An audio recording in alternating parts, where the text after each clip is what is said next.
इंदिरानगर पोलिसांची उत्कृष्ट कामगिरी। घरगुती वापराचे गॅस सिलेंडरमधील गॅस विनापरवाना बेकायदेशीररित्या गॅस सिलेंडरमधून मशीनद्वारे ज्वलनशील स्फोटक पदार्थ गॅस खासगी वाहनांमध्ये पैसे घेऊन भरणाऱ्या ठिकाणी छापा।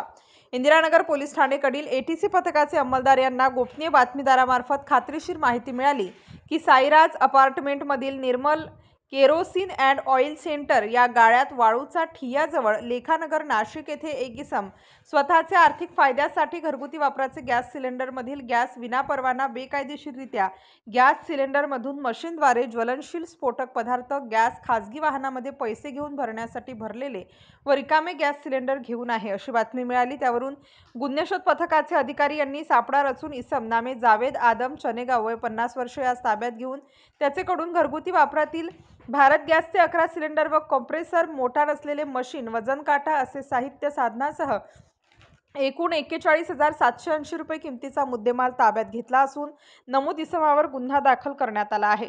सदरची कामगिरी गुन्हेशोध पथकाचे अधिकारी पोलीस उपनिरीक्षक संतोष फुंदे, पोलीस हवालदार जावेद पठाण, पोलीस हवालदार अमजद पटेल, पोलीस अंमलदार दीपक शिंदे, पोलीस अंमलदार योगेश जाधव व पोलीस अंमलदार प्रमोद कासुदे, चालक पोलीस अंमलदार चंद्रभान पाटील यांनी ही कारवाई केली आहे।